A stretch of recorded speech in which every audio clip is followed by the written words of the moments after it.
प्रमाणनयो भेदोपि ज्ञातव्यः। प्रमाण और नयों में भेद भी जानना चाहिए। प्रमाणम सामस्तेन वस्तु ग्राहकम भवति। प्रमाण सामान्य रूप से वस्तु का सामस्तेन पूर्ण रूपेण वस्तु को ग्रहण करने वाला होता है। किंतु नयस्तु तदेक देश ग्राहकः। नय जो होता है वस्तु का एक देश ग्रहण करने वाला होता है। प्रमाणम तो अनियतानेक धर्मवद वस्तु विषयम। प्रमाण जो है अनियत अनेक धर्म की तरह वस्तु को विषय करता है। नयस्तु नियत एक धर्मवद वस्तु विषयो भवति। नियत एक धर्म की तरह वस्तु के विषय करता है। अतएव प्रमाणम सकलादेशी नयस्तु विकलादेशी इत्यपि निरूप्यते। प्रमाण सकलादेशी होता है और नय एक विकलादेशी होता है, ऐसा यहाँ निरूपण करते हैं। तस्य नयस्य मूलतो दो भेदो। उस नय के मूलतः दो भेद होते हैं। द्रव्यार्थिका पर्यार्थिकश्चेति। द्रव्यार्थिक नय और पर्यार्थिक नय। अपन पहले आलाप पद्धति में गाथा पढ़ चुके हैं कि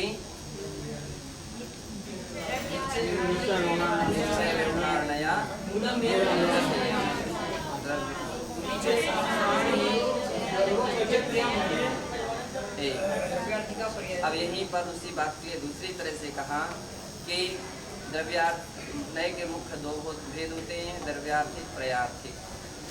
द्रव्यम अर्थात प्रयोजनमस्य असौ द्रव्यार्थिकः। द्रव्य जिस अर्थ का प्रयोजन हुआ करता, द्रव्य है अर्थ जिसका यानी प्रयोजन जिसका, उसे द्रव्यार्थिक नहीं कहते हैं। अयम द्रव्य पर्यात्मिके वस्तुनि द्रव्य मुख्यतया विषय करोति। और यह द्रव्य पर्यात्मक वस्तु में द्रव्य को मुख्यता से विषय करता है। पर्यायस्तु गौणतयैव। और पर्यायों के लिए गौण रूप से ग्रहण करता है। अर्थात वस्तु विशेष रूप अविनाभूत सामान्य रूपम विषय करोति। वस्तु के विशेष रूप जो अविनाभाव रूप सामान्य रूप अवस्था है उसको विषय करता है। पर्यार्थिकस्तु पर्याय मुख्यतया अनुभवति द्रव्यंतु गौणतया। पर्यार्थिक ने पर्याय को मुख्य रूप से अनुभवन करता है, द्रव्य को गौण रूप से। एतयो द्वयोनयोः एव सप्त भेदाः। इन दोनों नयों के मिलाकर के 7 भेद हो जाते हैं। द्रव्यार्थिकस्य नैगम नयः संग्रह नया व्यवहार नयः। द्रव्यार्थिक नय के नैगम संग्रह और व्यवहार 3 तथा पर्यार्थिक नय के ऋजु सूत्र नया शब्द नया समविरूढ़ नया एवं भूत नयश्च। ऋजु सूत्र नय शब्द नय समविरूढ़ नय और एवं भूत नय। इस प्रकार से 4 भेद होते हैं। विस्तर भयात् तेषां स्वरूपादिकं नैव वितन्यते अत्र। विस्तार के भय से विस्तार के भय से यहाँ इन सब का स्वरूपादि का कथन नहीं करते हैं। दूसरी बात पहले कर चुके हैं, इसलिए भी नहीं करते। नयस्य प्रकारांतरेण 2 भेदो। नय के प्रकारांतर से 2 भेद हैं। निश्चय नया व्यवहार नयश्च। निश्चय नय और व्यवहार नय। ये तो प्रमुखतया आध्यात्मिकत्वात् तत्व चर्चायाम उपयोगितां वहतः।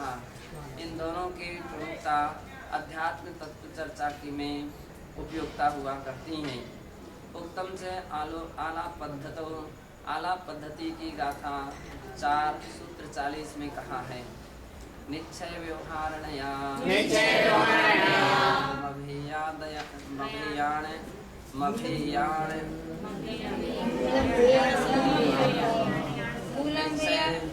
निश्चय साहण हेयो तब वै पज्जत्यामण।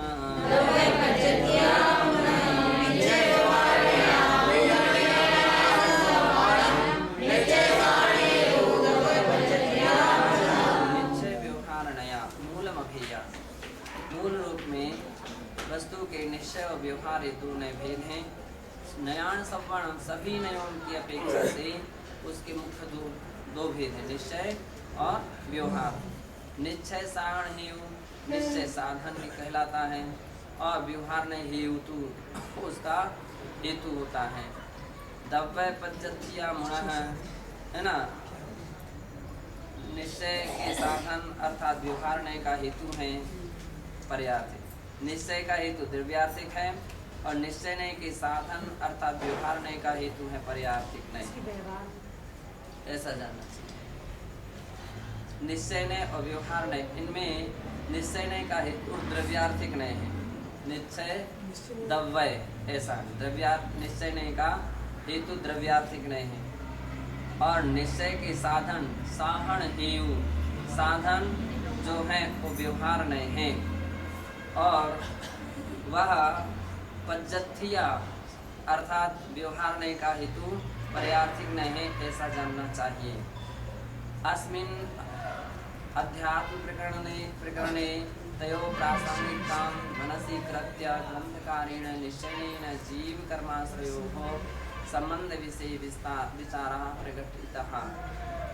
अस्मिन् अध्यात्म प्रकरणे, इस अध्यात्म प्रकरण में तयोः प्रासंगिकतां, उन दोनों की, कौन कौन से निश्चय व्यवहार, इन दोनों की प्रमुखता से प्रासंगिकता को ध्यान में मन में ध्यान रख करके मनसि कृत्य अर्थात इनको मन में रख करके ग्रंथकारेण, ग्रंथकार निश्चयेन जीव कर्माश्रयो संबंध विषय विचारा प्रकटितः।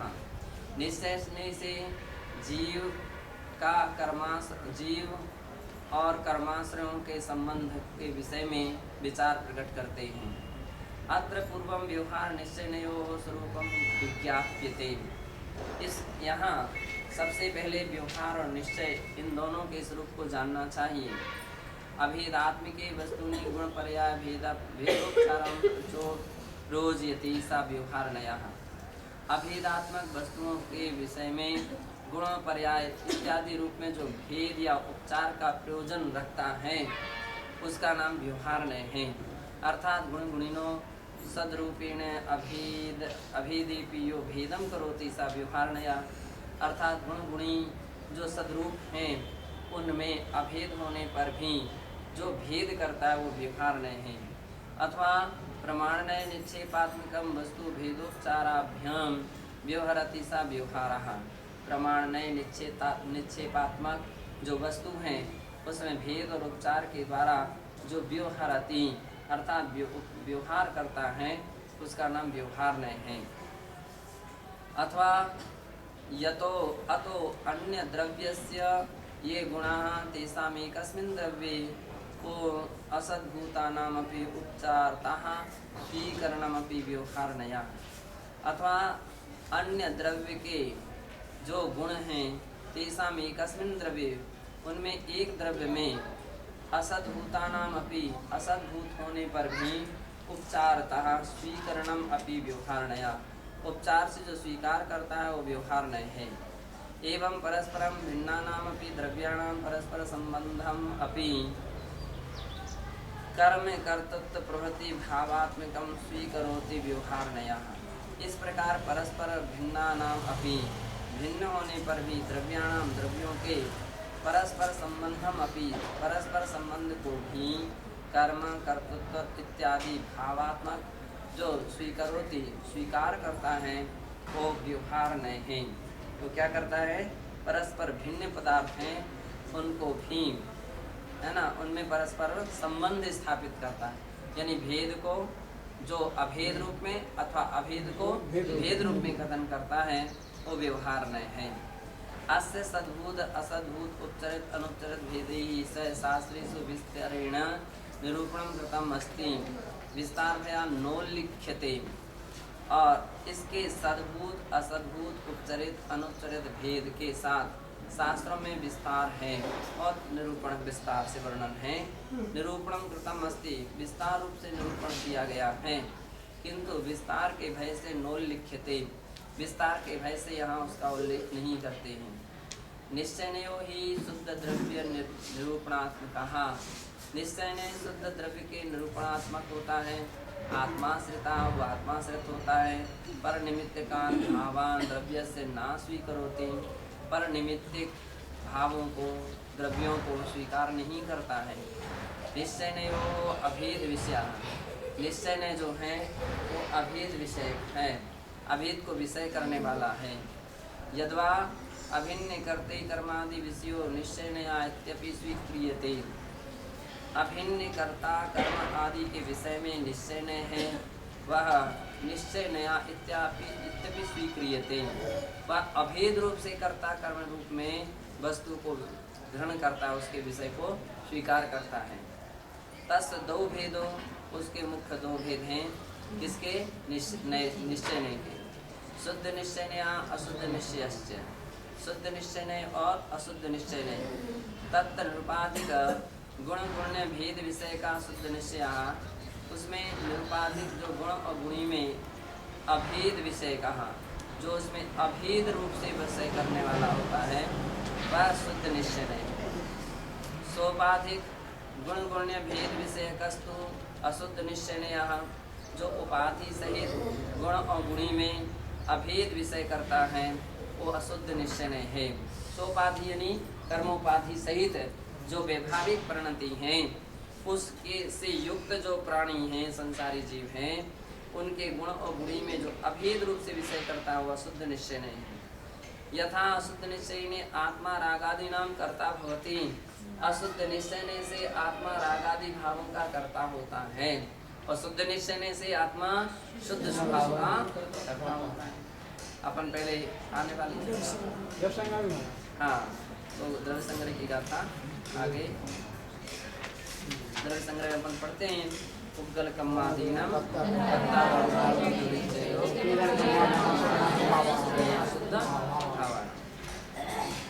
तो इसलिए निश्चय से रागादि भावों का कर्ता होता है। शुद्ध निश्चय ने तो केवल ज्ञान आदिमयो ही जीवा निश्चयते, शुद्ध निश्चय से केवल ज्ञानादिमय जीव होता है, ऐसा निश्चय किया जाता है। शुद्ध निश्चय अनुसार जीव से रागादया बंधा मोक्ष ना भवन्ति, शुद्ध निश्चय नहीं के अनुसार जीव के रागादि जो भाव है बंध है, मोक्ष है, इसके कुछ भी होते नहीं है, क्योंकि शुद्ध निश्चय ने तो शुद्ध वस्तु का कथन करता है।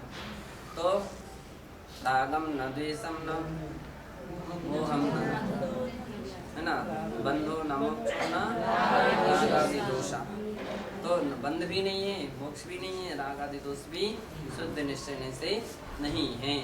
उत्तम से बृहद नए चक्रे, बृहद नए चक्र की गाथा 114 में कहा है, शुद्धो जीव सहावो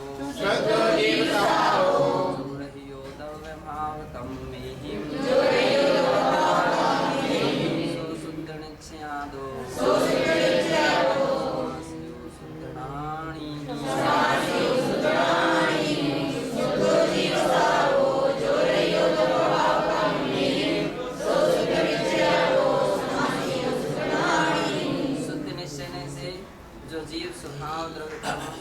भाव कर्मों से रहित कहा गया है, वह शुद्ध ज्ञानियों द्वारा शुद्ध निश्चय से संक्षेप में कहा गया है। अर्थात शुद्ध निश्चय से जीव रागादि भावों का से रहित हैं, ऐसा जानना चाहिए। एतत् शुद्ध निश्चय मतानुरूपम एव अस्याम गाथायाम जीवस्य आश्रव अभाव निरूपिता इति विज्ञेयम्। इस प्रकार से शुद्ध निश्चय मत के अनुरूपम एव अस्याम गाथायाम, अनुरूप इस गाथा में जीव के आश्रव अभाव, जीव के आश्रव का अभाव है, ऐसा निरूपण किया गया है। इति विज्ञेयम्, ऐसा जानना चाहिए। व्यवहार निश्चय नयो आश्रणीय की विशेषास्त्रोक्तम। व्यवहार और निश्चय दोनों में आश्रय लेने योग्य कौन है, इस विषय में शास्त्रकार आचार्य भगवान कहते हैं, प्रोक्तम यत् पारमार्थिक प्रतिपादकत्वात् निश्चय नया उच्चतमः।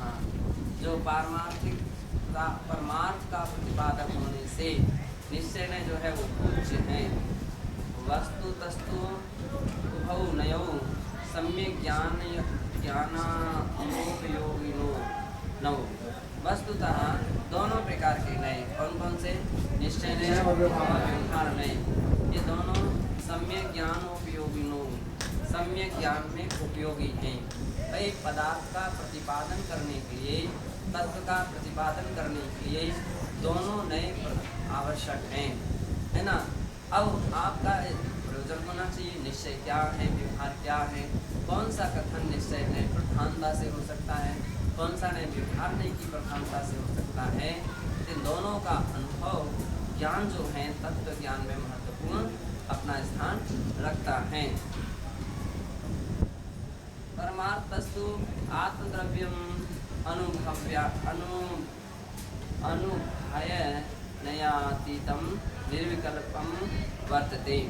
परमार्थ से आत्मद्रव्य जो है वह उभय नयातीतम, उभय नयातीतम दोनों नयों से अतीत है, निर्विकल्प है, ऐसा जानना चाहिए।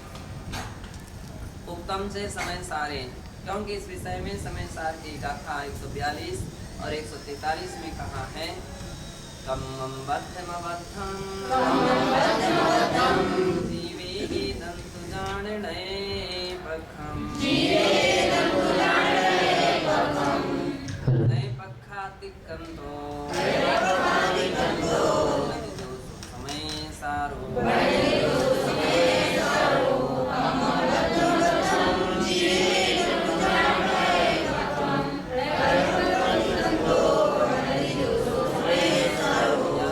लिखा है ना, वहाँ नहीं कह रहे कम्मं बद्धमबद्धं जीवे, जीव कर्म से बद्ध है अथवा अबद्ध है। एदं तु जान नए पक्षम, ये नए पक्ष हैं। एक नए कहता है कि जीव कर्म से बद्ध है और दूसरा नए कहता है जीव कर्म से अबद्ध है।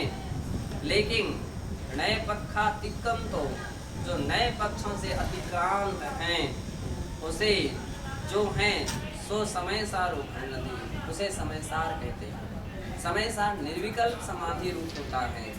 कैसा होता है? निर्विकल्प समाधि रूप होता है। अनुभव आत्मानुभूति की दशा होती है, अनुभव दशा है। वहाँ यदि ये सब नए पक्ष प्रधान हो जाएं तो शुद्धोपयोग बन ही नहीं सकता है। समय सार शुद्धोपयोग रूप होता है। इसलिए जो इन पक्षा अतिक्रांत हो चुका है और उसे समय सार कहते हैं। दोर्णवीणयाणे पढ़िनम जान दिनवरिंदु समय पढ़ी बद्धो नदुने पक्षम गिणदी जीविने पक्ष परिहीनो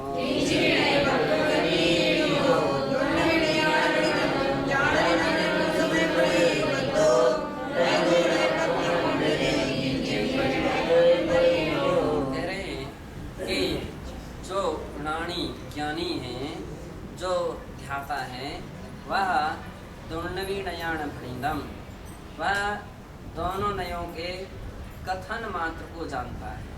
णवरी तो समय परिबद्ध हो, है ना, और आत्मा का आत्मा से परिबद्ध होता है, अनुभवन करने वाला होता है। नदुणे पक्षम गिणदी, और ऐसा योगी, कौन? ऐसा योगी नदुणे पक्षम गिणदी, नए पक्ष को ग्रहण नहीं करता। किंच भी नए पक्ष परिहीणो, है ना, नए पक्षों के विकल्प से रहित होकर किसी भी नए पक्ष को किंचित मात्र भी ग्रहण करता नहीं है।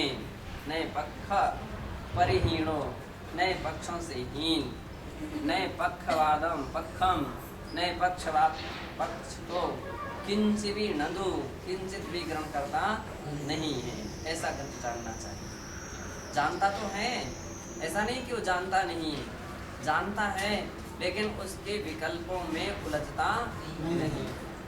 कौन नहीं उलझता है? निर्विकल्प योगी। कौन?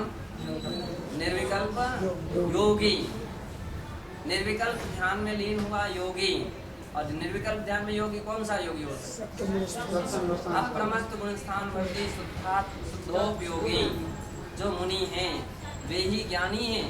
ऐसे ज्ञानी निर्विकल्प स्वरूप में संवेदन करते हैं।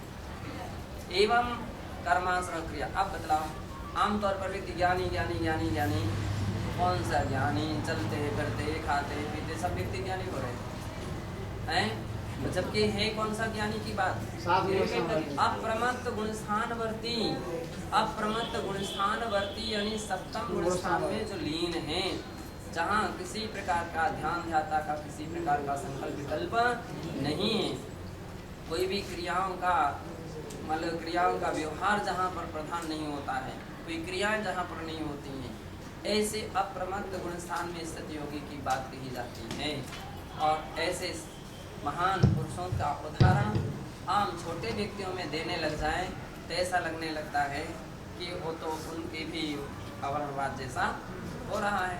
अब कहाँ अप्रमत्त गुणस्थानवर्ती योगी, कहाँ सात्विक गुणस्थानवर्ती योगी, और वो चलते करते हुए हो ज्ञानी अरे ज्ञानी। अब बताओ, कहते रहो, ये बात अलग है कि कोई कुछ नहीं कह रहा, लेकिन जो समझदार है, जो तत्व के विषय में अध्ययन कर रखता है, जो इसकी गहराइयों तक जानता है, समझता है, वो तो इस विषय में सही पकड़ रखता है कि भाई ये क्या कर रहे हो तुम, हैं? जैसे कोई व्यक्ति चलते फिरते व्यक्ति को हे मुनि हे श्रमण कहो, हैं? अब वो क्योंकि ये बात जल्दी पकड़ में आ जाती कि अरे श्रवण नहीं है, लेकिन वो बातें आमतौर पर लोगों की पकड़ में नहीं आ पाती हैं। हर व्यक्ति अपने आप को समझ रहा है मैं तो बहुत बड़ा विद्वान हूँ, बड़ा ज्ञानी हूँ, तो बड़ा खुश हो जाता है, बड़ा प्रसन्न हो जाता है कि जिसको भी ज्ञानी कह दो खुश हो जाएगा, अरे वो ज्ञानी है ना, हम थोड़े ज्ञानी हैं। लेकिन ये आप लोग प्रशंसा तो हो सकती है, लोग को प्रसन्न कर सकते हो प्रसन्न, लेकिन आगम और अध्यात्म के सही अर्थ तक व्यक्ति को नहीं पहुंचा सकते हो। उसमें व्यक्ति क्या हो जाएगा, दिग्भ्रमित हो जाएगा, भटक सकता है। तो हमको एक बात तो उसको समझाना ही पड़ेगा कि भाई ज्ञानी क्या कहलाता है, ज्ञानी का अर्थ क्या है, ज्ञानी किसे कहते हैं। एक बार तो उसकी सही अर्थ स्थिति तक पहुंचाना ही पड़ेगा कि जैन आगम में ज्ञानी किसे कहते हैं।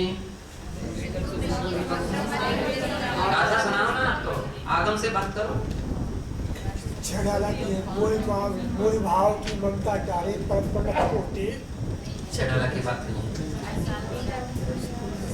अब जम अन्नानी कम्मम खवेदी भव सहस्र कोटिहिम तमनानी तिहि गुत्तो भवेदी उच्छास खवेदी उच्छास में तेने तमनानी तिहि गुत्तो। जो ज्ञानी है वो 3 गुप्तियों से सहित है।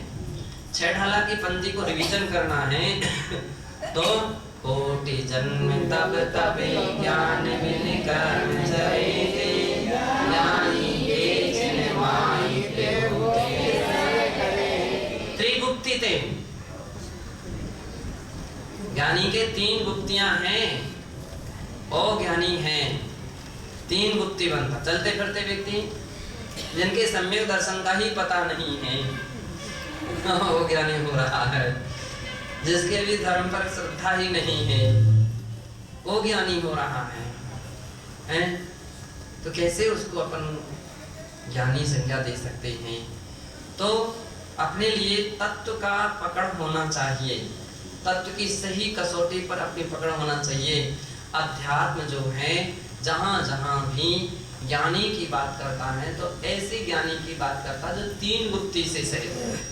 कुंदकुंदाचार्य का प्रमाण है, अपने लिए सबसे बड़ा प्रमाण है कि वो अध्यात्म दृष्टि से ज्ञानी है जो 3 गुप्ति से सहित है। और छेड़ालाकार भी उसी बात का अनुसरण कर रहे हैं। कौन सी बात का? कुंदकुंदाचार्य की उस गाथा का ही अनुसरण कर रहे हैं। इसलिए उन्होंने कहा ज्ञानी के छिन्नमाही त्रिगुप्ति थे। तो ज्ञानी के तो व्यक्ति लगा लेता है, लेकिन त्रिगुप्ति को छोड़ देता है। कौन सा ज्ञानी? 3 गुप्ति को धारण करने वाला। 3 गुप्ति के बल से उसके क्षण में ही क्या हो जाते हैं? नष्ट हो सकते, कर्म क्षय को प्राप्त हो सकते हैं। तो सिद्धांत की भी बात को अपन को समय पर बिल्कुल, आप इतने अपने आप में इतने कमजोर मत समझो कि हम लोग कुछ पढ़े लिखे नहीं हैं, समझते नहीं हैं। नहीं, तत्व ज्ञानी हैं, अध्ययन करते हैं, रोज रोज शास्त्र पढ़ते हैं, स्वतंत्र पढ़ते हैं, आपस में पढ़ते हैं और गुरुमुख से भी पढ़ते हैं। तो कभी ऐसे प्रकरण आते हैं तो अपने पास इतनी मजबूती पकड़ होना चाहिए ज्ञानी का प्रकरण आए तो ज्ञानी यानी क्या? ज्ञानी का अर्थ ये आध्यात्मिक दृष्टि से। एक बात का जरूर ध्यान रखिए, आध्यात्मिक दृष्टि की अपेक्षा से ज्ञानी यानी तीन गुप्ती अभेद रत्नत्रयात्मक जो होता है वो ज्ञानी है। और आगम की दृष्टि से यदि अपन कहें, सम्यक दर्शन सम्यक ज्ञान को धारण करने वाले जितने भी सम्यक ज्ञानी हैं वो कौन से हैं? सम्यक ज्ञानी हैं, भेद विज्ञानी हैं, वो भी। लेकिन प्रकरण अपन को देखना चाहिए, कौन सी प्रकरण पर आप बैठे, कौन सी क्लास में बैठे। समय सार की क्लास है कि चरणानियों की क्लास है कि करणानियों की क्लास है, कौन सी क्लास पर बैठे? यदि आप करणानियों की क्लास पर बैठे हैं तो ज्ञानी का अर्थ क्या होगा? सम्यक ज्ञान। चरणानियों में वो कहलाता ज्ञान हो जो आचरण में आए, वो ज्ञान है। जिन्होंने ज्ञान को अपने जीवन में आचरण में लाए हैं वो ज्ञानी कहलाते हैं। ये चरणानियों की भाषा है। इसलिए चरणानियों की परिभाषा जब ज्ञान की बनाते हैं, बतलाओ कोई गाता है क्या किसी को?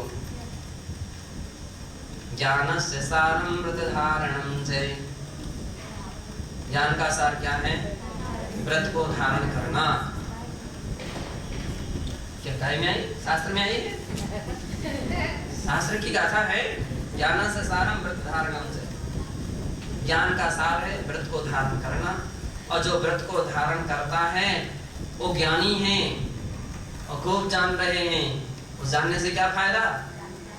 जानता हूँ जानता हूँ जानता हूँ जानता हूँ, फिर भी कुएं में गिरते जा रहे हो, फिर भी गड्ढे में गिरते जा रहे हो, तो ऐसे जानने से क्या फायदा?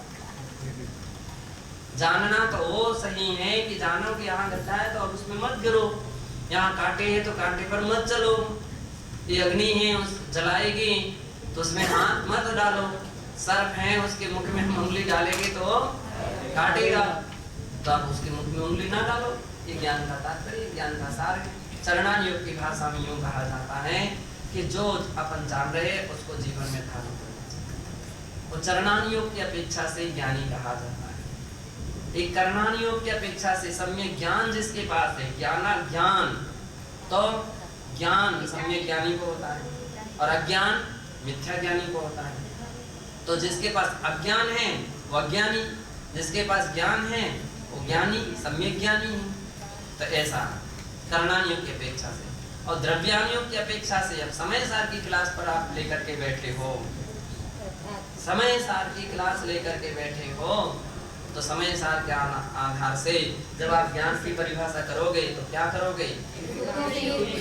जो त्रिगुप्ती से सहित हैं ऐसे वो ज्ञानी सभी अपने जितने भी मुनिराज बैठे हुए केवल अज्ञानी अध्यात्म की अपेक्षा से सब ज्ञान मूर्ति बैठे, ज्ञानी अज्ञान मूर्ति ज्ञान मूर्ति कहने वाले ज्ञान मूर्ति हो रहे। क्या ज्ञान मूर्ति? अध्यात्म दृष्टि से तो ये ज्ञान मूर्ति है।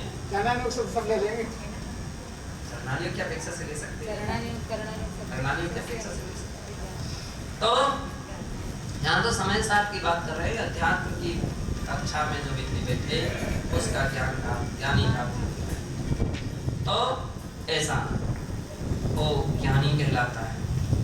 एवं कर्माश्रय क्रियाम संसार हेतु संसार मूलम ही। इस प्रकार से कर्म के आश्रय और क्रियाएं जो हैं वो संसार के ही हेतु होती हैं। संसार मूलम ही जन्म मरण आदि दुखम। और संसार का मूल क्या है? जन्म मरण। और जन्म मरण का मूल क्या है? दुख। इति दुख हेतुत्वात् सर्वाश्रय क्रियाः परिवर्जनीया विज्ञेय। इस प्रकार के दुखों के हेतुभूत सभी प्रकार की आश्रय पर क्रियाएं हैं वे परिवर्जनीय, त्यागने योग्य हैं, छोड़ने योग्य हैं। इति विज्ञेय, ऐसा जानना चाहिए। इति आश्रमानुप्रेक्षाधिकारस्य सारा, यह आश्रमानुप्रेक्षाधिकार का सार है। एता मनुप्रेक्षां भावै साधकः आश्रय दोषानुचिंतनम सातत्येन करोति।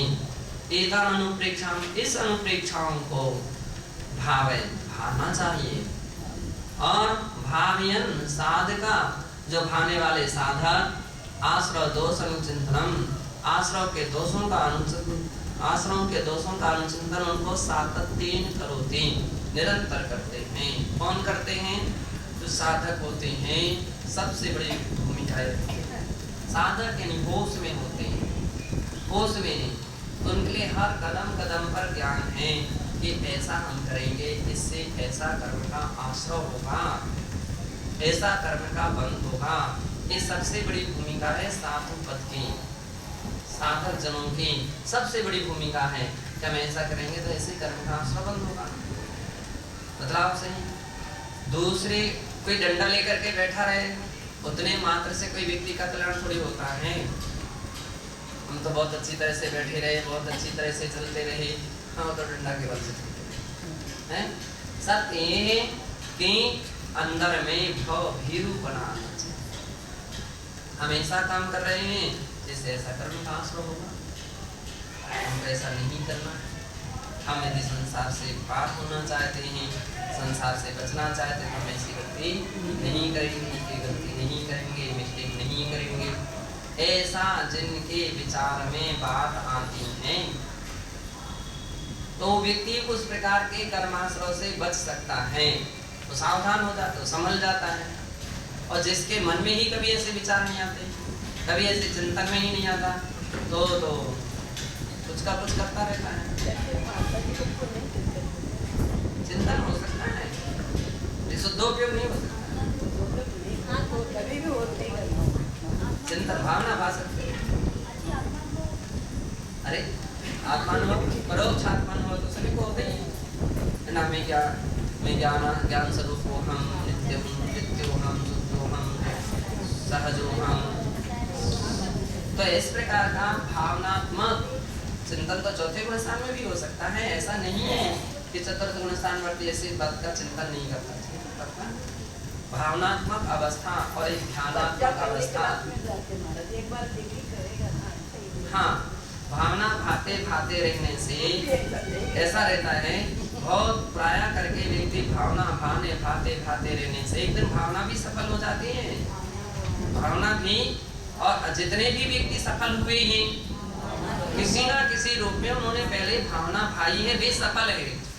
और जिन्होंने भावना नहीं भाई है वे मुनि हो करके भी मुनिव्रतधार अनंतवार। अब उनकी गिनती 3 करोड़ 9 करोड़ में नहीं आएगी। जिसकी श्रद्धा ही नहीं जगी है, जिसकी इस दिशा में आस्था ही नहीं जगी है, जिसने केवल खाना पीना और अपना समय व्यतीत करने में ही अपना जीवन का लक्ष्य बनाया है। लोगों को खुश रखो, अपना काम बनाते चलो, दिन पूरे काटते चलो, जिंदगी पूरी कर लो, है ना। पोस्टर छप जाए, फोटो छप जाए, और बहुत अच्छे कैलेंडर छप जाए, पुस्तक छप जाए, और बड़े लोग जय जयकार करने लगे। केवल यही जिसने अपने जीवन का लक्ष्य बनाया है, तो क्या लक्ष्य बनाया? ये सब कुछ लौकिक वस्तुएं, भौतिक है, सब कुछ मिल जाएंगे, लेकिन इससे हमको मिलेगा क्या? है मिलेगा क्या? एक प्यासा व्यक्ति बैठा और उसके सामने खूब गुणगान गाते रहो, धन्य है तुम्हारे जीवन को, धन्य है तुम्हारी स्थिति को, वाह वाह वाह, आप कितने अच्छे व्यक्ति हैं, आप कितने महान व्यक्ति हैं। अब वो कहेगा भैया हम तो प्यासे बैठे हैं, मेरे पानी की पूछो, इन बातों से कोई हमारा प्यास नहीं बुझ सकती। ये लौकिक प्रशंसा, लौकिक प्रतिष्ठा, लौकिक आदर सम्मान, ये अपनी आत्मा की एक किंचित मात्रा में भी दुखों को कम नहीं कर सकते, कर्मों से आत्मा को बचा नहीं सकते, और इनसे कभी कोई कर्मों की नजरा नहीं हो सकती है। केवल अज्ञानी व्यक्ति जो रहता है उसका इसी में दृष्टिकोण रहता है। समझदार ज्ञानी जो होता है उस रहस्य को समझता है, इसलिए वो इन सब बातों के लिए कुछ भी नहीं करता है। उसका प्रयोजन केवल ये रहता है, हम जो हैं संवर निर्जरा तत्व को सार्थक कैसे कर सकें, कर्म के आश्रय बंध से कैसे बच सकें। तो यही बतला रहे हैं कि सम्यक दृष्टि जीव भाव भी होता है और निरंतर कर्म के आश्रयों का चिंतन करता है, आश्रयानुप्रेक्षा का चिंतन करता है, और उससे जहाँ यथा तथा यथा विधि उससे बचने का जितना संभव हो सकता है, जितना उसके अंदर में सामर्थ्य होती है, उससे बचने का प्रयत्न और प्रयास करता है। वही सच्ची महान पुरुष है। और सत्य ये है, ऐसे व्यक्तियों को पाकर के भी मन गदगद होता है, आनंदित होता है। और जो खाली बातूनी होते हैं ना, उनसे कछु खाली बातूनी, खाली लोग की बातों में आगे आगे आगे कोई फायदा नहीं रहता, उनसे मन उतना प्रसन्न चित्त नहीं हो पाता है। तो इसलिए आचार्य महाराज कह रहे हैं, एतम अनुप्रेक्षाम भावयन् साधका, इन अनुप्रेक्षाओं को भाने वाले साधक आश्रव दोषानुचिंतनम सातत्येन करोति, आश्रव के दोषों का अनुचिंतन निरंतर करते रहते हैं। यथा इंद्रिय विषयाकृष्ट मनसाम विविध दुखानि उत्पद्यन्ते। कैसा चिंतन करते हैं? तो बतला रहे हैं कि इंद्रिय विषयाकृष्ट मनसाम, जिनका मन इंद्रियों के विषयों में आकृष्ट है। किसमें आकृष्ट है? 5 इंद्रियों के विषयों में आकृष्ट हैं। ऐसे व्यक्ति जो हैं और विविध दुखानि उत्पद्यन्ते, अनेक प्रकार के दुखों को उत्पन्न करते हैं। वैसे दुखी हैं, वैसे दुखों के फलों को भोग रहे हैं और फिर भी अपनी अपनी व्यवस्था में लगे हैं। तो क्या कर रहे हैं? तत्व चिंतन, तत्व ज्ञानी सोचता है कि इस प्रकार के दुखों विषयों में लगा हुआ जिसका मन है, वो अनेक प्रकार के दुखों को ही उत्पन्न करता है। कसायश्च नाना संकटानि प्रादुर्भवन्ति। गुस्सा आ गई थी, क्रोध आ गया था, कौन सी बहादुरी बतला रहे हैं। आज तो बतला रहे, कसायश्च नाना संकटानि प्रादुर्भवन्ति, कसायों के द्वारा नाना प्रकार के संकटों का प्रादुर्भाव होता है। क्या होता है? संकटों का प्रादुर्भाव होता है। कई बार कहते हैं छोटी सी बात रहती है और वह कितना विकराल रूप धारण कर लेती है। जो व्यक्ति अपने जीवन में समता भाव नहीं ला पाता है, साम्य भाव नहीं ला पाता है, आप देखो इतनी ऐसी ऐसी समस्याएं खड़ी कर लेता है, ऐसी ऐसी समस्याओं में उलझ जाता है कि वह संकटों को सहज आमंत्रण कर लेता है। इनसे झगड़ा, उनसे झगड़ा, इनसे बुराई, उनसे बुराई, उनसे बुराई, चाहे जिससे भी आपत्ति विपत्ति को मोल लेता है, बाउंड्री बना लेता पूरी विपत्तियों की, और बीच में बस।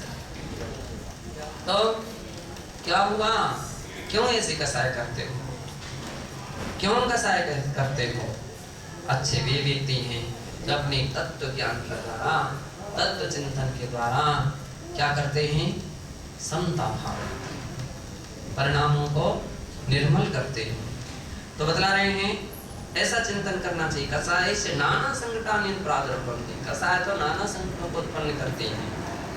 मिथ्यात्व भी नाना दुर्गतिषु जीवं पात्यत्येव, मिथ्यात्व भी नाना दुर्गतियों में जीव को पात्यत, है ना, पात्यति अर्थात गिराता है। एवं चिंतनेन उत्तम समाधि धर्मेषु श्रेयस्करत्व बुद्धिर् न हीयते। ऐसा विचार करने से उत्तम समाधि धर्मों के प्रति जो श्रेयस्कर बुद्धि थी, यही हमको धारण करने योग्य है, यही हमारा उत्तम समाधि वास्तविक धर्म है और श्रेयस्कर है, कल्याण करने वाला है।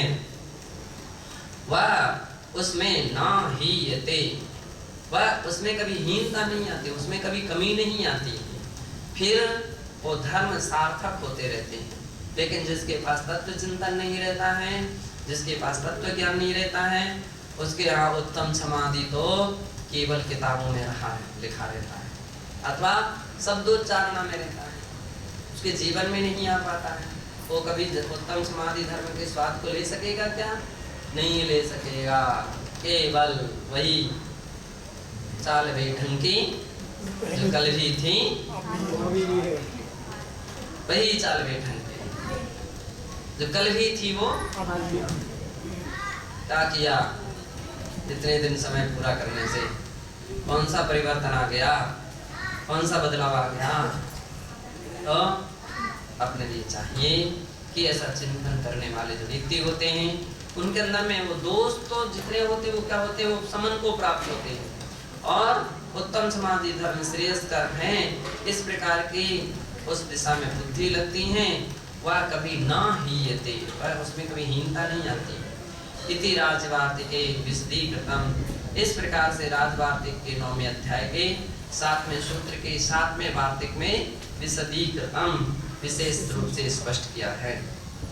आश्रमानुप्रेक्षां भावयतोपि यदि आश्रव क्रिया अनुष्ठीयन्ते तर्हि अनुप्रेक्षम निरर्थकम एव।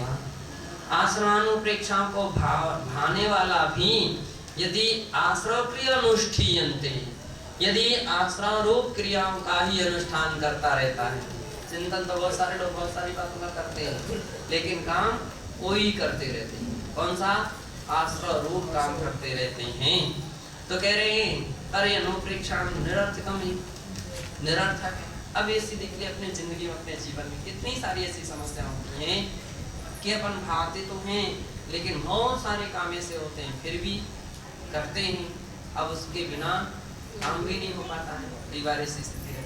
तो अपन को चाहिए कि कम से कम उस विषय में पश्चाताप तो हो कि हमको ऐसा नहीं करना चाहिए, ऐसा कार्य नहीं करना चाहिए। एक ऐसा चिंतन भी जिसके व्यक्ति के जीवन में चले। अपन जानते हैं बिल्कुल स्थिर होकर के एक साथ एक आसन से स्थिर होकर के बैठना चाहिए। अब किसी की तबीयत, किसी का स्वास्थ्य, किसी की कोई परिस्थिति, एक आसन स्थिरता नहीं बन पा रही है, तो फिर कम से कम उसके विषय में पश्चाताप तो हो कि मेरी कितनी कमजोरी है कि हमारी स्थिरता नहीं बन पा रही। उसको दुख होना चाहिए, उसको मन ही मन में कुछ ना कुछ पश्चाताप होना चाहिए कि हमारी बहुत बड़ी बड़ी कमजोरी है कि हम ऐसा काम नहीं कर पा रहे। लेकिन भाव से होना चाहिए, खाली प्रशंसालु भाषा नहीं होना चाहिए, प्रशंसालु भाषा नहीं होना चाहिए।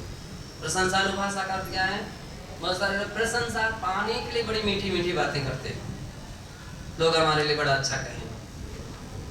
प्रशंसा पाने के लिए आपने ऐसे शब्दों का प्रयोग किया, कोई महत्वपूर्ण नहीं रहे। तो वास्तविकता में आंतरिक दृष्टिकोण से अपन को दुख होना चाहिए, इसलिए उसको आत्मनिंदा कहा है। आत्मनिंदा का अर्थ होता है मन ही मन में जो पश्चाताप होता है। आत्मनिंदा, आत्मगर्हा, गुरु के सन्मुख होकर के जो पश्चाताप किया जाता है वो आत्मगर्हा है।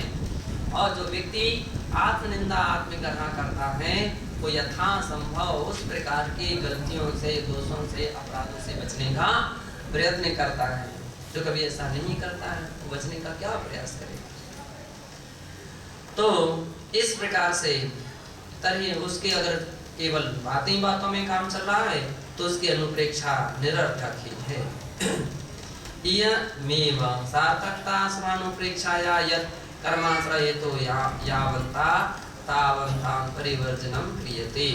कह रहे हैं ये सार्थकता, इतनी ही इसकी अनुप्रेक्षा की सार्थकता है कि अनुप्रेक्षायाम यत् कर्माश्रय हेतु यावन्ता, जितने भी कर्म के आश्रय के हेतु हैं तावन्ता परिवर्जनम क्रियते, उतने उन आश्रय के हेतुओं से परिवर्जन क्रियते अर्थात किया जाए। उन आश्रय से बचने का प्रयास किया जाए तब तो सार्थक है। शास्त्र में बैठे बहुत अच्छे बहुत हाथ से हिलाते रहे, बहुत अच्छा है ना, और शास्त्र से उठे फिर वही की वही अवस्था, तो उससे क्या फायदा? कुछ भी नहीं। उत्तम से कार्तिकेयानुप्रेक्षा ग्रंथे, कार्तिकेय अनुप्रेक्षा ग्रंथ की 13वीं 94वीं गाथा में कहते हैं एवं जानन्तो विभु परिचयनी विजोण परे हरै तस्सास्वाणु वेखा सब्वा विनृत्या होदि।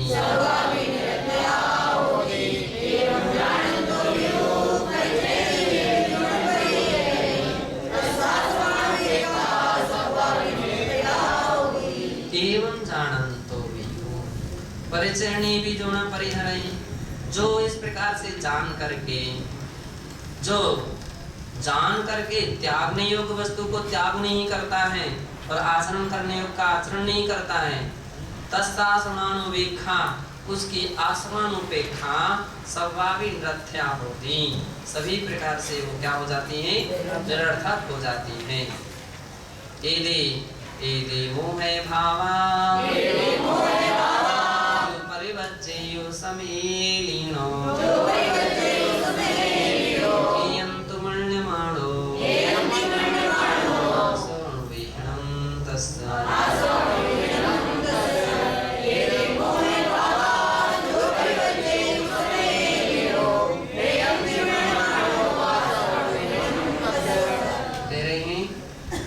एदे मोहे भावा जो परिवज्जी उपसमेलिनो, इस प्रकार के मोह भावों को जो परिवज्जी जो साधु परिवर्जन करते हैं और उपसमेलिनो उपसम भाव में लीन हो जाते हैं। उपसम का अर्थ है कसाया वेग के अवसर तो प्राप्त हुए थे, लेकिन कसाया वेग को प्राप्त जो नहीं हो पाए हैं, उस कसाया वेग को तत्व ज्ञान के द्वारा उन्होंने क्या कर लिया? शांत कर दिया, उपशांत कर दिया। वे उपसमोलीनो हियंतु मन्यमाणो, और हियंतु मन्यमाणो इन सबको त्यागने योग्य जानकर क्या कर देते हैं? उसे छोड़ देते हैं। तस् आसन विहीणम, उसकी ही आश्रम अपेक्षा जो है सार्थक समझना चाहिए। एवं सम्यक विज्ञाय वो भव्य प्राणी, इस प्रकार से सम्यक प्रकार से जानकर हे भव्य प्राणी समस्त कर्माश्रवम परमोक्षम मूर्ति परमात्म स्वभावस्य क्षोभोत्पादकम तथा अतीन्द्रिय स्वशुद्धात्म संवित्ति प्रतिरोधकम जानीहि। समस्त कर्म के आश्रव को परमोक्षम मूर्ति परम आत्म स्वभाव के क्षोभोत्पादकम, क्षोभ को उत्पन्न करने वाले तथा